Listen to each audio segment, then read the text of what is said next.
All right, now listen. We just gave respect to Anna Kasparian because she corrected the record on a mistake she made. And now I'm going to highlight Cenk Uygur. Oh boy. I'm not someone who, I typically don't like talking about the Young Turks or other commentators, but this is actually a really important cultural moment that we're getting not just from Cenk Uygur, but from one of his followers that I think we absolutely need to address.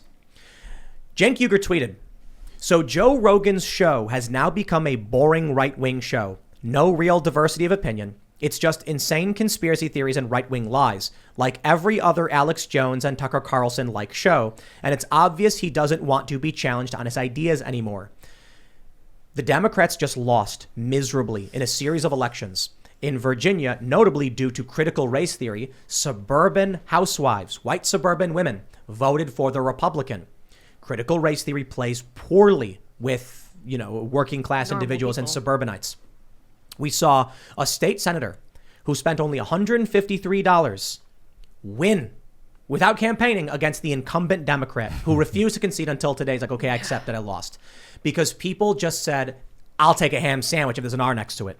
That's how much people are fed up with the Democrats, with wokeness, with all of this stuff we've been complaining about for a long time. If you look at basically every metric, you'll see that independent voters are leaning closer towards Republicans simply because Republicans are closer to them and Democrats are going further and further left.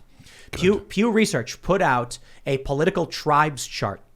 There's a group called the Stressed Sideline, which is the least politically active group, according to their survey, center-right position. The individuals who consider themselves to be politically neutral are center-right. We would probably fall under what Pew Research refers to as the ambivalent right. They're not. It's a group of people who aren't conservative, but have voted Republican, who are actually fairly progressive on certain issues or economic issues, but are against the Democrats and wokeness and all that stuff. Back to what Cenk Uygur is saying, and here's why I think this is so important to highlight. Not just because of his comment, but because of one of his followers' responses, who said, "I'm also feeling that way about E-Cigar and Crystal Ball with their Breaking Points show. I loved it when they impartially went after both sides of MSM, but now it's just one-sided attacks and conspiracy theories, no balance anymore."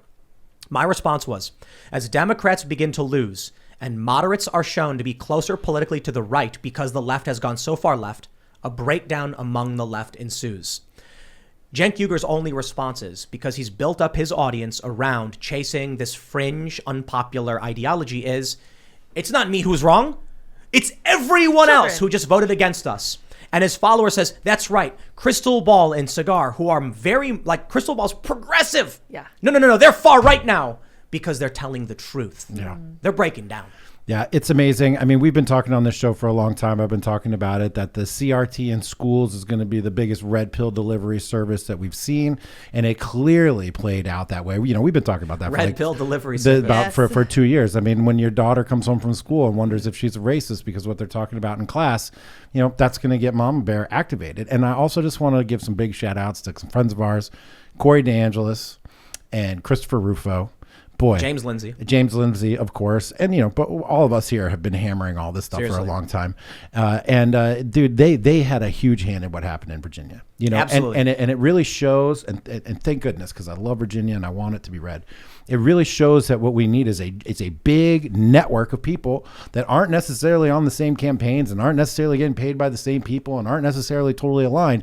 But you need people, you need the academics to define it. You need the media people to set the stage. You need the campaign managers to follow the lead and follow the polls. And what happened in Virginia was amazing. I was in Orlando at the National Conservatism Conference the night that Youngkin won, and Chris Rufo was sitting right next to me. And when they announced it, oh man, it was so exciting because that dude has been busting his ass. But how crazy is it that here we are, you're Democrat to deplorable, being like, I want Virginia to be red. I know, and I'm at the conservatism conference. I know. And it feels perfectly natural. And those people feel perfectly, I definitely did not agree with everything that I heard at the National Conservative Concert. However, but they did feel more like, quote, my people, and who would just interpret a random event in a similar fashion than these crazies like Cenk. And dude, I got in the media game later than you, so I have never seen this Cenk Uygur guy be reasonable or say anything smart or whatever. He's just been this buffoon You should go just back to screaming and yelling like 2000 some sort of idiot. 2007. He was pretty hard on George Bush and the Iraq War. He was a shining beacon, speaking out against it. It was very nice. He was criticizing a lot of very powerful forces, many multinational corporations. He got a contract on MSNBC. MSNBC tried to stifle him and shut him up, and he said no. And he made it a huge issue. He actually stood up and gained a lot of respect from a lot of people. And then ever since then, I think he's just been going downhill and drinking some very strange, oddly smelling Kool-Aid and has gone off the deep end. Money and views start warping your mind too, man. They do. This is what happened to all of these establishment forces. The Young Turks, they were big, they were leftist. You have CNN, who was supposedly their corporate media for sure, but they were never hard left the way they became. What happened was, especially for the Young Turks, is that you go on Twitter and you look at your mentions and you get 30 replies and you're scrolling down and they're all saying you were wrong about X. People are easily manipulated by this, assuming that 30 angry people represent their entire base. So what happens is eventually the Young Turks and other, digital outlets start saying, wow, my followers think this is right or think this is wrong. I don't want to lose followers. So they started adhering to a fringe minority. We've seen the polling data. It's between 8 and 10% of the country. If you want to abandon 90% of the country for 8% because there's a market share for you, good luck. What's happened now is the Young Turks, CNN, MSNBC, have you seen this? They're losing all their talent. Rachel Maddow's canceling her daily show. She's going to do a weekly show. And Brian Williams announced he's leaving because their ratings are in the trash. They have almost no key demo. But they're in the trash because of her. No. Well, here's what happens. If you lie for years, Russiagate, they dedicated themselves to being wrong. People are not the stupid clowns they treat them out to be. There are some stupid clowns, but average people are average, and average people can see through lies. They understand that the square peg goes through the square hole. Yeah. So when they come out and they say, Trump colluded with Russia, we know it for a fact, Clapper goes on her show and says, we've all seen the evidence, and then 3 years later, the report comes out, Trump didn't, those people go, the hell was I just watching? Oops. And then what happened? Their ratings collapse. Rachel Maddow was nearly in tears, but she can't give it up. Why? She lost moderates who are looking for real news. She retained the cult members. The Young Turks have done the same thing. Now Cenk Uygur's only option is to say Joe Rogan, who is moderate left-leaning and the most popular podcaster and probably the second most popular comedian, is a right-wing boring show. Cenk, Joe Rogan is like your average dude talking about like crazy things all the time. He's not Tucker Carlson. He's not a right-wing pundit. When I look at Joe Rogan, I'm like, that should be your barometer for regular people. Right. The pulse of the nation. And you look at his shows when he goes and performs, people in New York show up for him. These are people in Democrat strongholds with showing vaccines up. Accepting the mandates. Absolutely. Yeah. And so when you look at Joe Rogan, and he is very likely representing regular Americans, but the Democrats have polled. You look at the Pew data that got released that went viral when it shows the Democrat shift versus the Republican shift. Do you remember this? Yeah. The Democrat center has now become far left, and the Republicans have moved like 1 point to the right. Right. So Republicans are closer to where they've always been. What happens to a moderate or someone like a Joe Rogan? They look to their left, and every day they lie, they cheat, they steal, and they get further left, and they look to their right, and there's a Republican saying the same thing they always did. And they're like, the Republican says the 4th of July, barbecue, and Christmas are great. I like those things too. Yeah. They look to their left and they're like, you're white, you're racist, Christmas is racist, shut up. And they go, okay, that's nuts. Right, exactly. This is why if you're in journalism, if you're in media, it's really important just to be dedicated to the truth. Right? Because then you just ask questions, and then you can be wrong because you were never like, this is what I believe. You're just asking questions. I'm just a guy with a microphone. I'm just pulling on a thread. I mean, that's my whole shtick. I don't know really the answers to anything. I'm just asking questions, trying to figure it out and go where the answers take you. But that takes being able to withstand your audience being mad at you. Right. And because if you just respond to your audience being mad at you, like, I catch a lot of crap for being anti-Trump. I catch a lot of crap for a lot of things. But it's those moments where you need to have some fortitude, because that's when you're staying true to just the pursuit of truth. And that's why guys like Mike Cernovich get so much crap from people, because he's just pursuing the truth, his version of the truth, whatever. He's just asking questions and he's trying to come to his understanding. It's when Maddow, dude. I said on November 7th, Donald Trump lost. Get over it. Yeah. You need to move on. Yeah. And all the hardcore Trump supporters were like, screw Tim Pool. They were mad at me. Yeah. But still, the left claims I pushed the narrative of election fraud, which I never did. Right. In fact, Steve Bannon came on this show, and I argued with him about it, saying, I think, you guys are focused on the wrong thing. You got to focus on Democrats' ground game and how they did voting in the park and how they did universal mail-in voting, because that is the edge that got them the win. The left will still lie about me.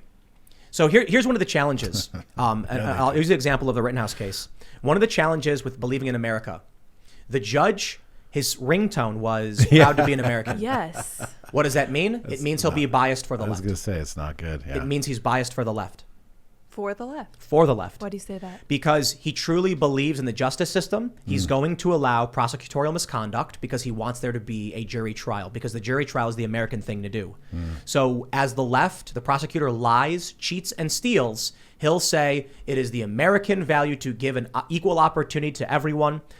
You have people who raise their fists and say, long live the revolution. Their explicit goal is to destroy this nation. And you are welcoming them to the fray and giving them an opportunity.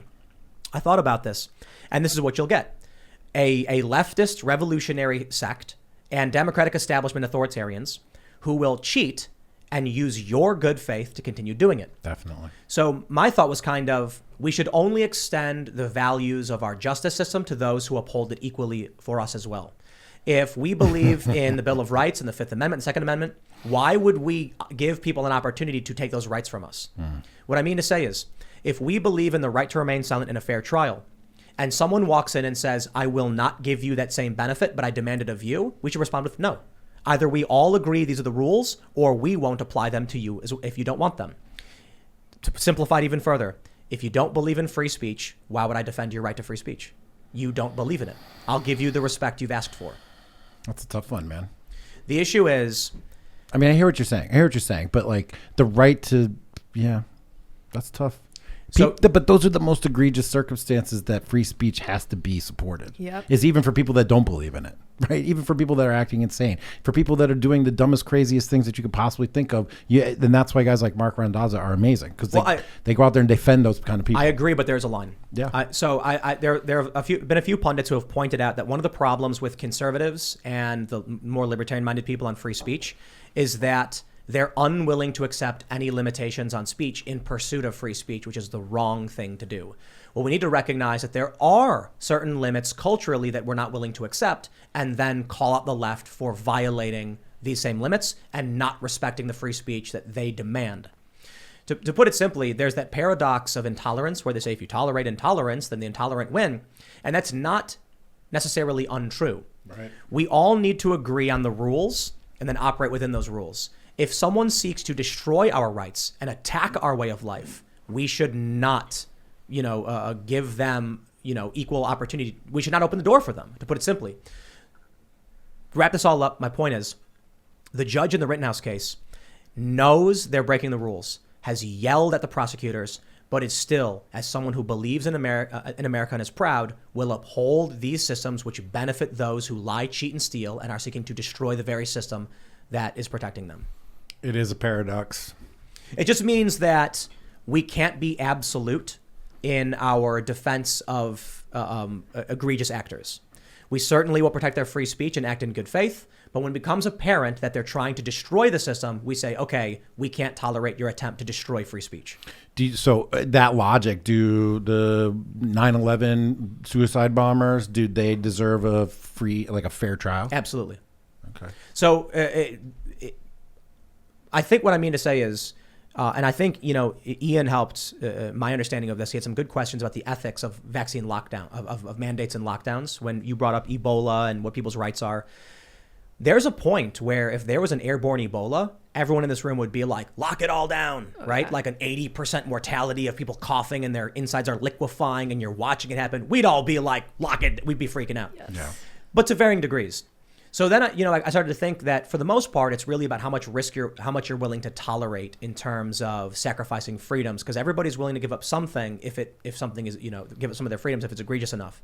I think for the most part, we just happen to be, people who watch the show and us, substantially more libertarian than they are.